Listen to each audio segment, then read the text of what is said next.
Okay, how's everybody doing? So the beach, the shoreline, um, requires a lot of detail. Not so much behind the barge slip, but at the front part of the layout, like the sort of apex of the curve there where you come in. There's going to be a lot going on there, and I want to make sure that I dress at least the first third of the shoreline from the left to the right, because what's like it gets tighter. Like the barge slip is my right hand here, like this, and then the shoreline, and then as you look down, it narrows down. There'll be bush hanging over, and all kinds of stuff. Like nothing will be really noticed there.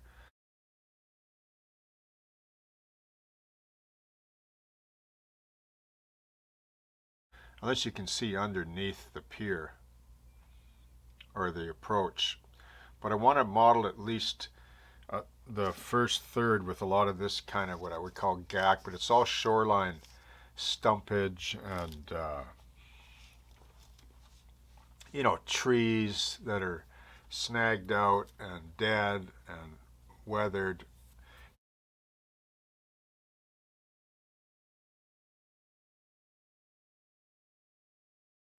Now you can go about that by finding branches, and I get that. I used to do that many, many years ago for some models. I just find, like roots work really good, right? If you find an awesome root, it's just, a plethora of material there to do that kind of thing. And people will use it to dress the bottom of trees or to even make, any kind of tree from. And that's all great. But I like to model everything in my older age now. I like to make everything to outlast me. um, Simply because at this stage of the game, it's really art to me. And so when I was in museum, like I learned very quickly that a lot of the organic materials that we like to use and are very effective, actually, they don't last as long as you would like. The temperature fluctuations, you know, moisture, humidity, acid, carbon, whatever you want to do, it breaks it down. I've had models or parts of trees that I've done with really light organic tree. You just touch it and it just falls apart. But something like this, if you model it, with wire like this and professional texture paste or molding compound, like they're going to last indefinitely. Like 100 years from now, they're going to be here. Whatever. Now, some might disagree with that. It's only temporary for them, and that's okay too. But I like to model things also because I can shape the part.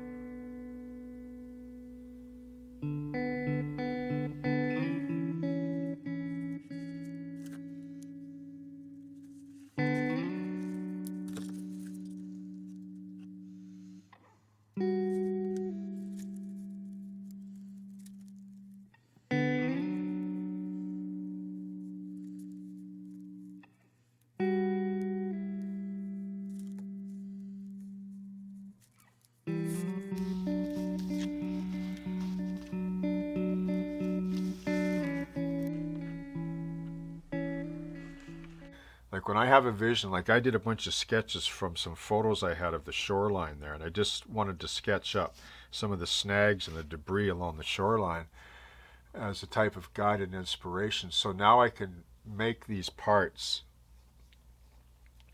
at least have a starting point, a start off point, and to get just to have a feel for the artistic vision that I want for the shoreline.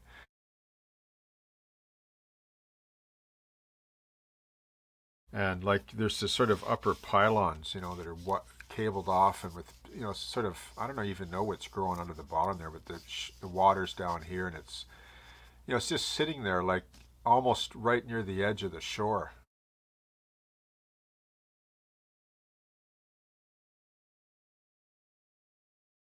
Like an old boom tie off. Just wooden piles, driven into the sandy bottom or whatever to tie booms, and it's just sitting there, right? you know, at low tide, you know, all weathered. There's, in fact, one of them has a bird's nest on top of it. You know, things like that that I would rather build. So I just use all this wire.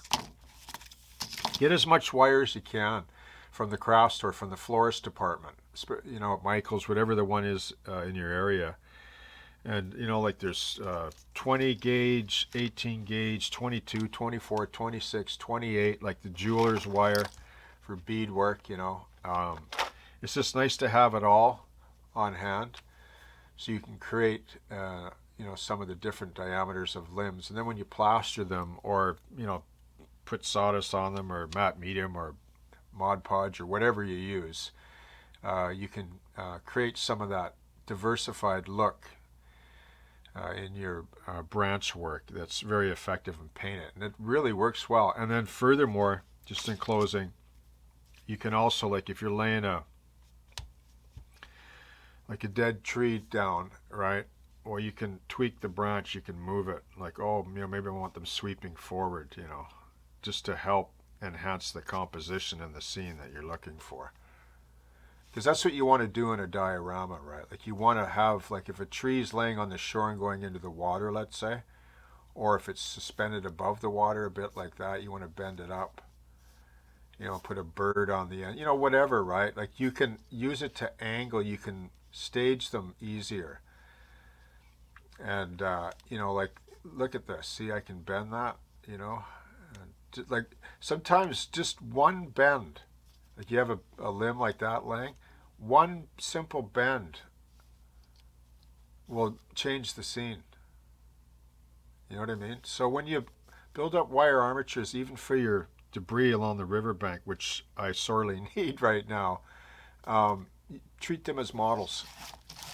Treat them as little models as well, and you'll be glad you did, because you'll be able to control the composition of the actual limb or tree or stump itself, okay?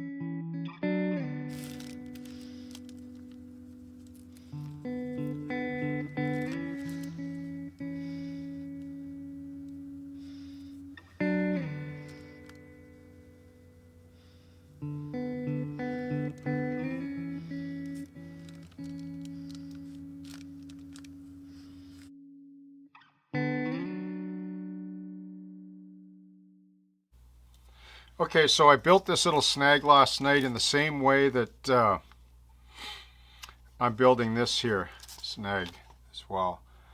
And what I used with this was a combination, like with this one, a combination of 18 gauge stem wire. Now what's interesting is they call both these stem wires 18 gauge, and I think like they must be referring to the, like if you strip this brown paper off, it looks like 18 gauge wire. I think that's what they mean. They don't include the wrapping.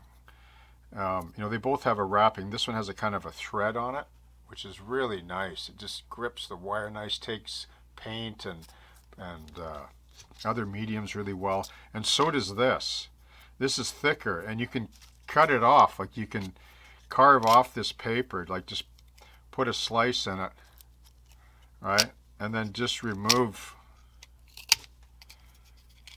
this blade's on borrowed time. I got to snap it off. But anyway, you can see how, see? So now when you wrap it, you can taper it down. Okay. So once again, you know, have as much different gauges as you can in your kit. Now this one, I used 24 gauge wire wrapped around this paper covered stem wire. And then I laid on a bunch of 26 gauge for roots, just held them on and then started the wrap, like they end about here. But you can't see it once you glue that and put sawdust on it. It all disappears. So you get that nice sort of taper there. And then I just sprinkled sawdust on here. And then I put another coat of matte medium over top to seal it up nice. So, I might add a little bit of texture paste around the trunk here and, you know, but now I have a nice little snag, that I can paint up and, add to, a lot of the scene, like right along the shoreline, like the transition from the low tide beach to the water kind of thing. Okay?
Okay, so here's a bunch of beach debris, logs and snags that I built up out of wire. After building 30 or 40 trees, you'll find these easy.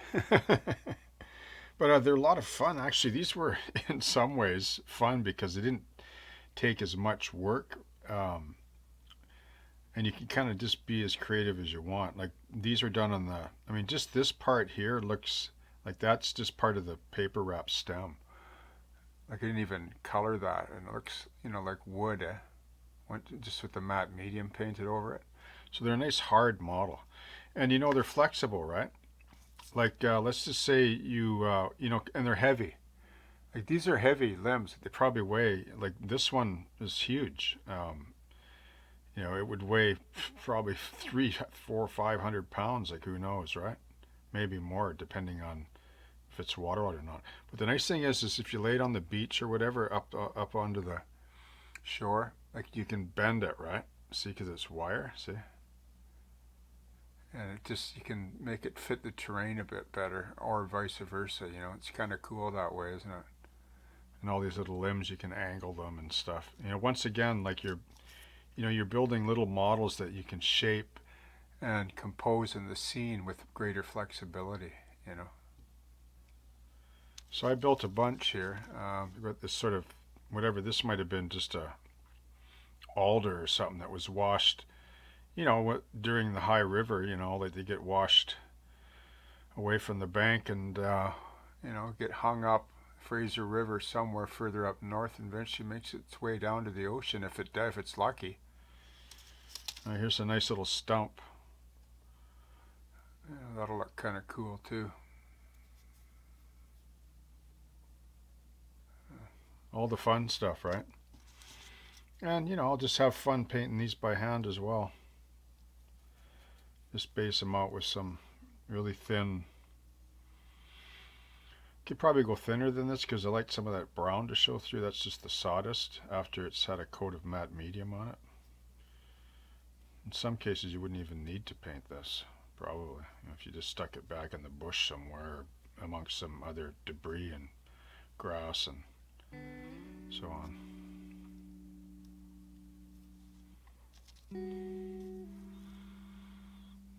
All the fun little stuff to dress up the scene, to kind of complete the scene. Like this will be sort of the last items for now that go along the riverbank. Once the trees are in, and then this beach debris, and then I would have to say that the riverbank is pretty much done.